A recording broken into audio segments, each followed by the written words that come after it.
The following is a presentation of the City of Miamisburg, celebrating its bicentennial in 2018.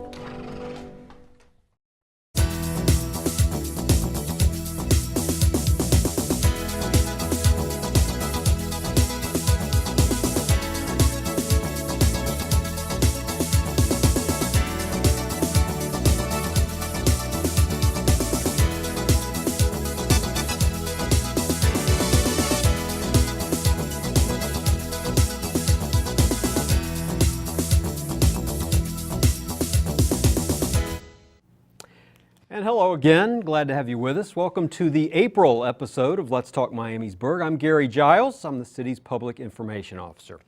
Here's what we have in store for you over the next 30 minutes.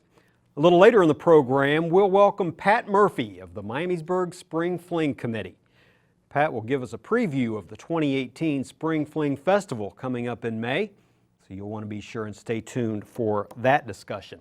But first up in April, we're going to give you an overview of Miamisburg's code enforcement process. Joining me to do that are the city's two code enforcement officers. To my immediate left is Garley Parsons, and to my far left, or on the far right of your screen, is Ed Schneider. Before we get started, we want to remind you that viewers are invited to participate in our program. If you're watching us on April the 11th, you are watching us live. To call in with any questions or comments that you have, just dial 424-1679. We are also appearing on Facebook Live. If you're checking in there, we thank you, and we also invite you to call in with any questions that you might have for our guests.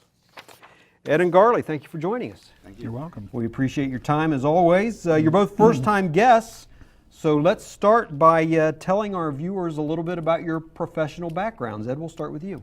Well, originally I'm from Orlando, Florida. Okay. And we moved up here. My wife was recruited by one of the major healthcare systems up here, and we moved up here and have been here for a little over a year. My background is in law enforcement, and I worked for a police department in Central Florida as well as a local sheriff's department.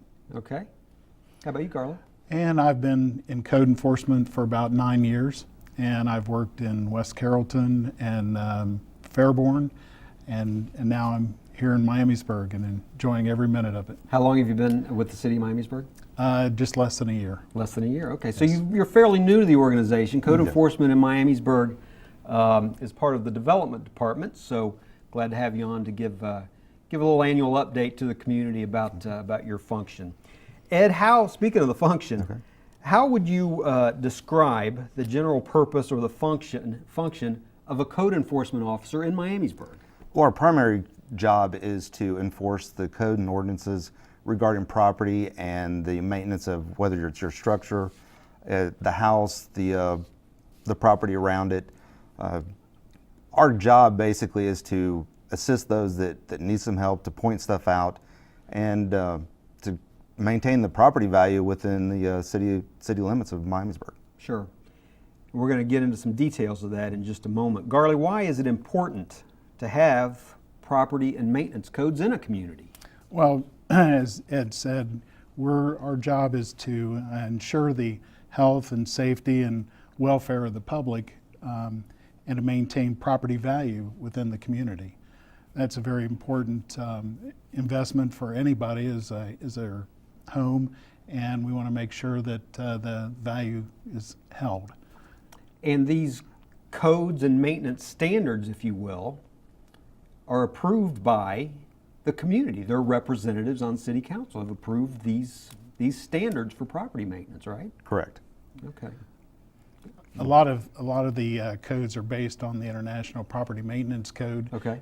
But council and previous code enforcement have changed those to better fit the community and their needs.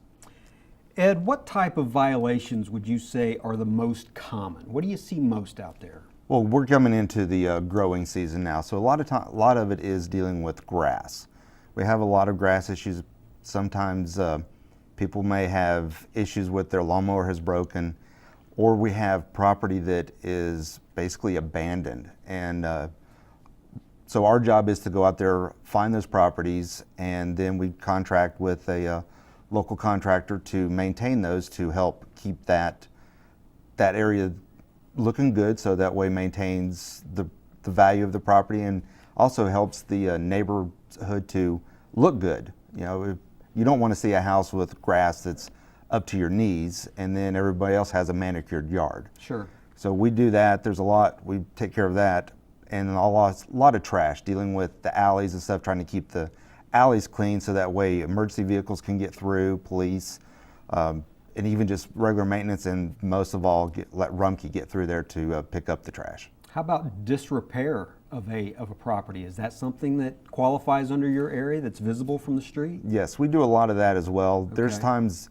we actually have the authority to condemn a property if we find that it is in great disrepair, whether it's inside or outside. Mm-hmm. Now, we have to be invited inside, whether it's through the police department has a call, or the fire department, or if a resident actually asks us to come in to look. A lot of times though, we just look at the outside, try to make sure the roofs are taken care of, you know, gutters, anything, windows that aren't broken out, you know, anything that would cause the degradation of the property value. Now, the city also has codes that govern things regarding parking, heavy equipment, Right. recreational vehicles, those type of things. Is that something that you monitor as well? We monitor it, but we basically turn that over to the police department. Okay. We don't have the ability, or we don't have the authority to write citations. Sure. That is where the police department comes in, and we work directly with the police department. They call us when something is going on. If we see something out there, we have several of the officers. We'll call them directly to assist us in issues. How are you most likely to become aware of potential violations? A lot of times it's people call in. Okay. And we're proactive. We're always out in the community, going through the neighborhoods and looking for violations.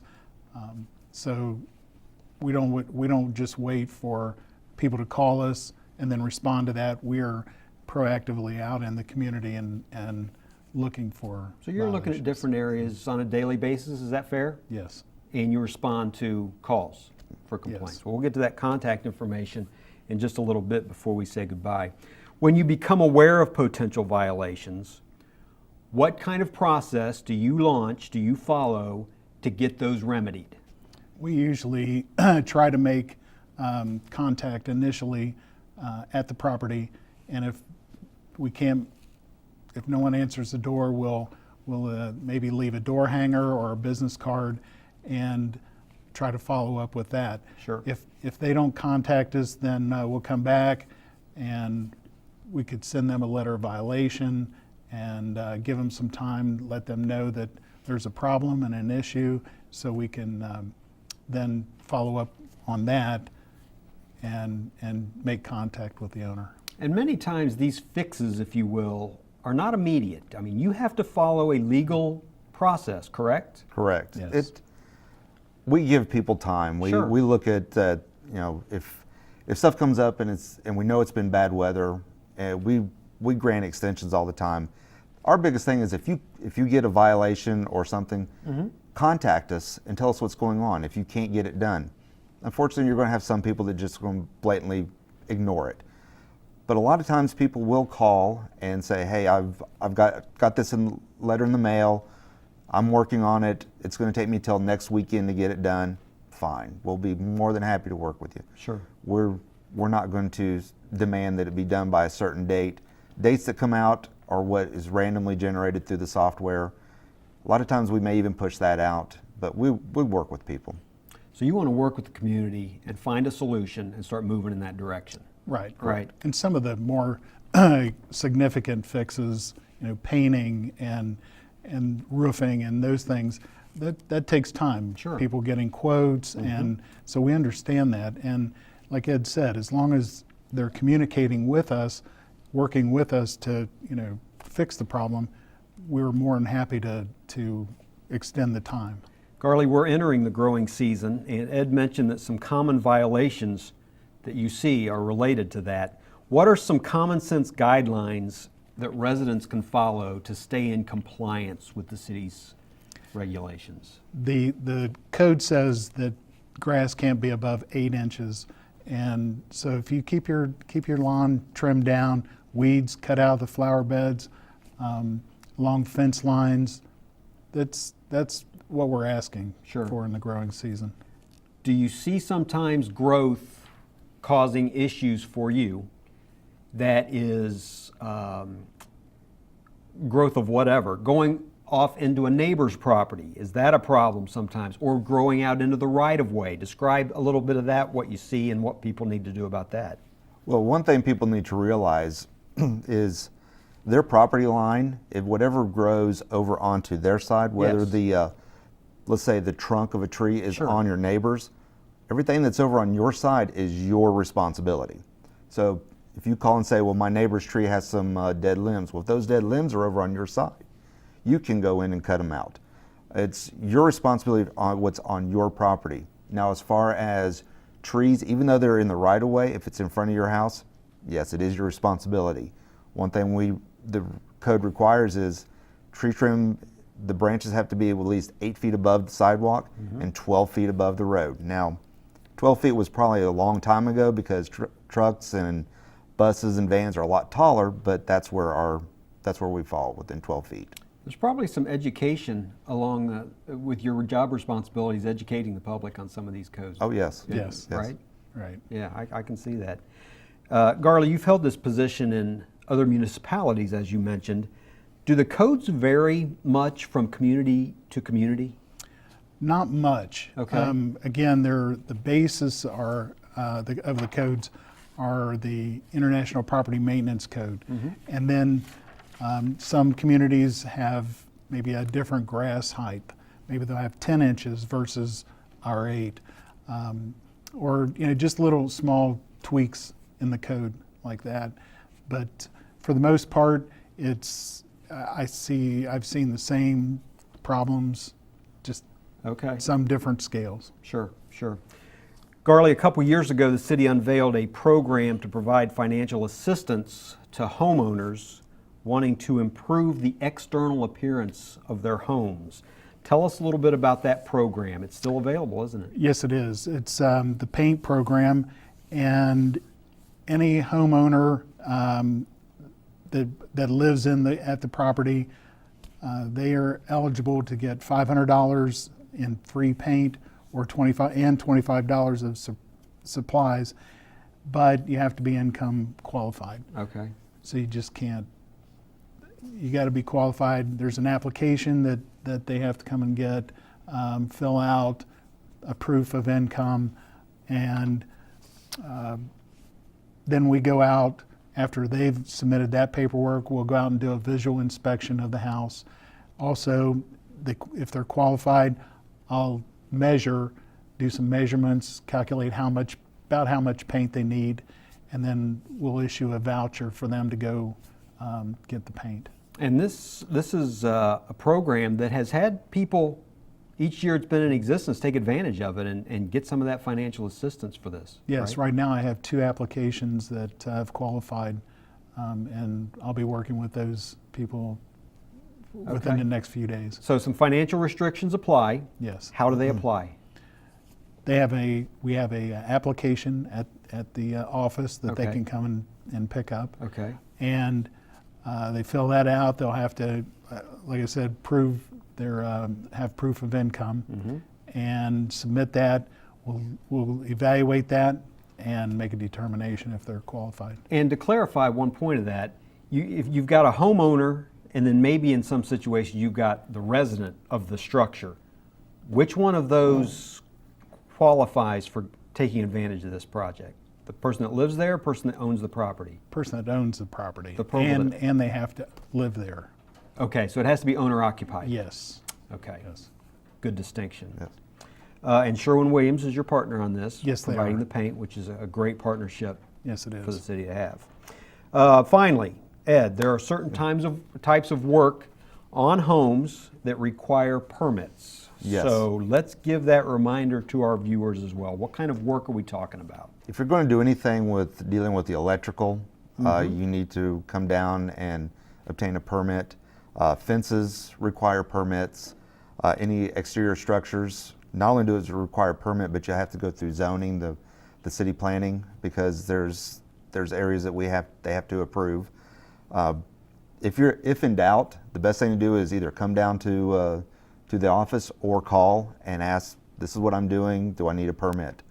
The idea of the permit is to make sure the work is done correctly and to ensure that the safety of the resident, their property, and that the work is done correctly. Sure. Let's describe, our time is up. Let's describe for the viewer where your office is located, and let's give a contact phone number.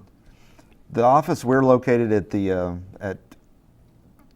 20 East Central. Okay. It's right there on the corner. It's the old bank building. My direct number is 937-847-6539. Call, leave a voicemail. I'll call you back, because a lot of times we're out in the neighborhood and throughout the city. How about you, Carly? And my number is 937-847-6540. Okay, and that's the office building located catty corner to the Miamisburg Civic Center, which is the City Hall building at the corner of Central Avenue and First Street. Garley Parsons, Ed Schneider, Miamisburg Code Enforcement, thank you so much for being here. Thank you. Thank you. We're going to take a 60-second break. When we return, we're going to talk about Spring Fling Festival in 2018 as Let's Talk Miamisburg rolls on.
Welcome back. Before we learn a little about this year's Spring Fling Festival in Miamisburg, we want to remind you that the deadline for filing city income tax forms is coming up April 17th this year.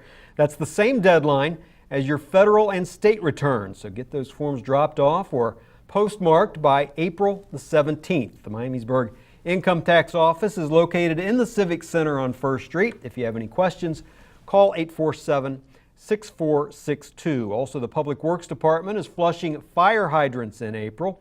This is an annual process throughout the community. If you have any questions about this, call 847-6635. Pat Murphy, so glad to have you back on the program with us. Thank you so much. I'm glad to be here again.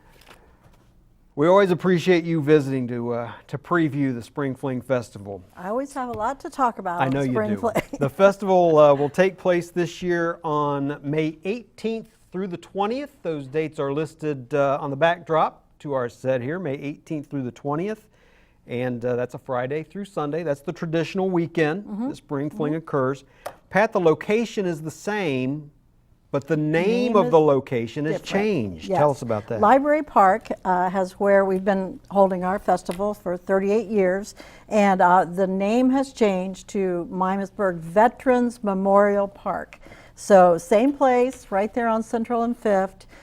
New name. We've been doing a lot of work in the park, and we just wanted to honor it with a new name.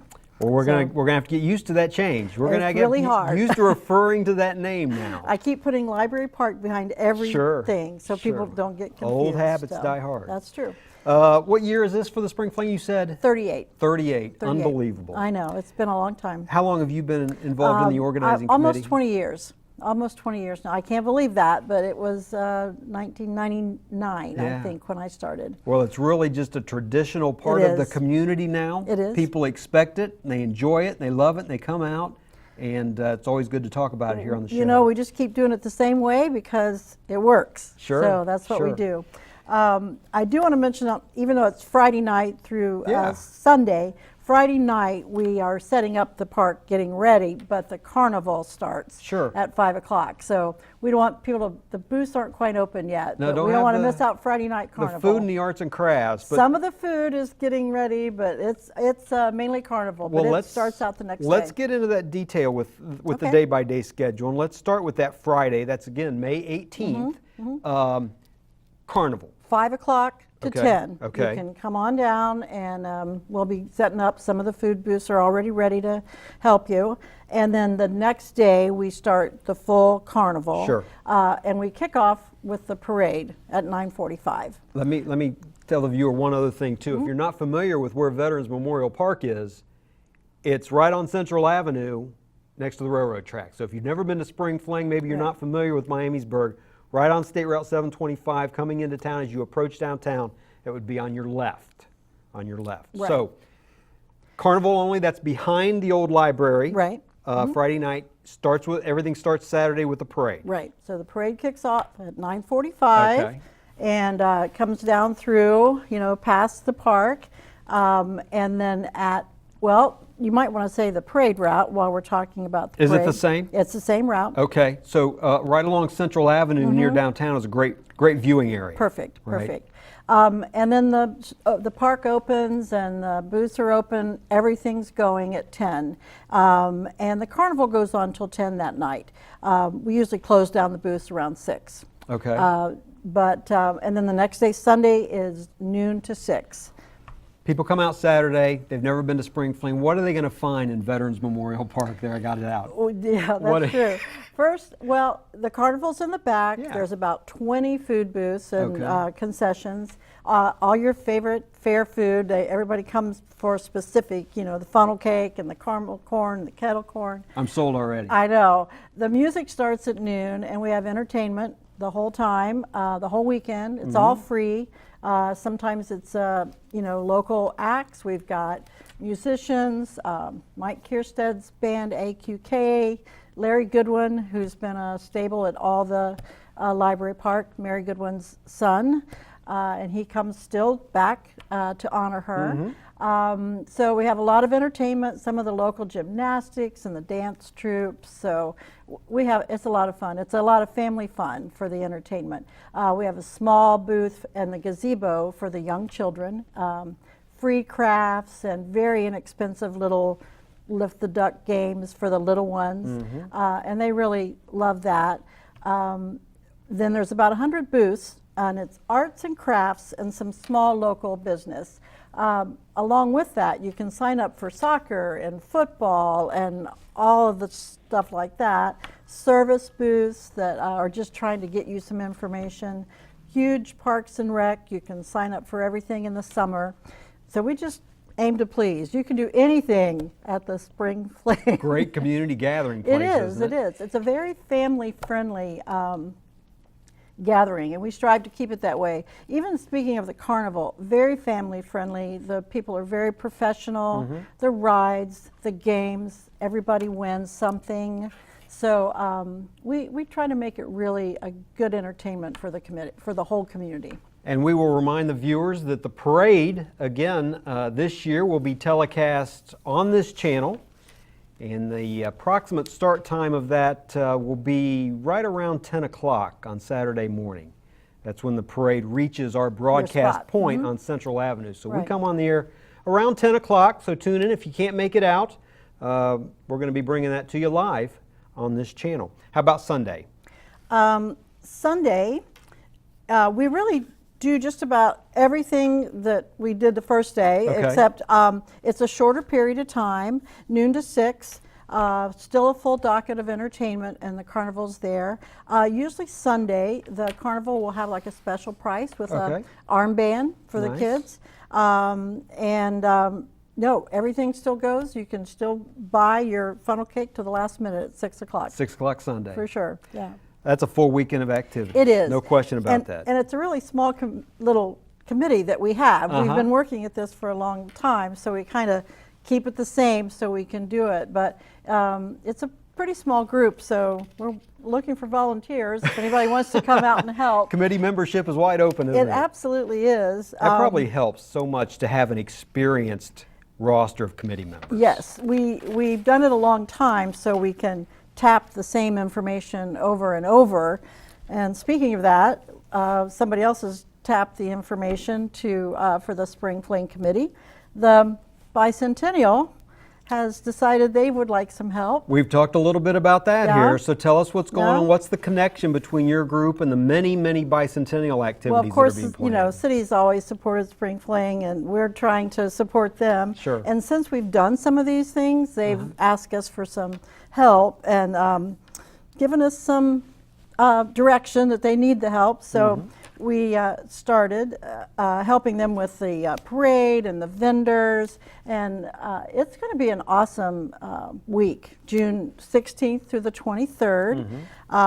Speaking of that, the chairman of the Bicentennial, Dick Church, we forgot in the parade to talk about the Grand Marshal. Oh, yeah. Dick Church is the chairman of the Bicentennial, and Kurt Stevie is the co-chairman, and we have honored them to be our Grand Marshals in the parade because they've done, you know, a wonderful job bringing this to Miamisburg. And so there'll be vendor booths on the weekends. There'll be the same, the concessions, entertainment all week long, and special days for youth and business and Pioneer Day. So it's a big, big celebration with a lot of very popular entertainment. I mean, we have Ricky Skaggs coming to Miamisburg Sure, for sure. a free concert, and a lot of the local big entertainment like Parrots of the Caribbean and people that we've seen here before. Touch is one, and a lot of local folks and great stuff for the kids, puppeteers. So It's going to be big. they've got a big lineup for the Bicentennial. It's a great honor for Mayor Church and Kurt Stevie to be your Grand Marshals for the parade. It is. When you think about the Bicentennial and you've got a front row seat to see everything that's going on, all the planning that's taken place, Pat, you know, what are your thoughts on how significant this is and the level of effort that's going into it to make it a truly special thing for the community? It is significant, and there's been things all year.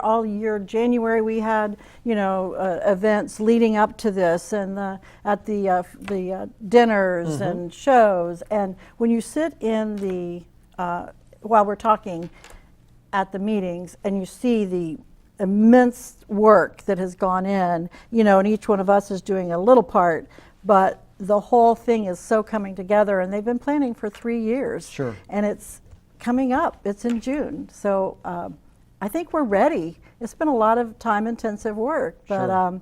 I think it's going to be a really, really good thing for our community, for sure. Well, in about a minute left, and I want to ask you one other thing, getting back to Spring Fling. Your proceeds Right. each year that you take in, so many times over the years, you have spent those proceeds as a committee on community things. Tell us a little bit about where those proceeds go. Always. All of our proceeds go back into the community. And every year it might be something different. Sometimes we've helped the Baum Opera House, the Plaza Theater. Always Veterans Memorial Park, which we called Library Park. Sure. We do a lot of the maintenance on there and the maintaining of that. Just recently we're going to update the gazebo and putting money toward a memorial walk this Christmas. So yeah, that's why we like the volunteers to come and help us.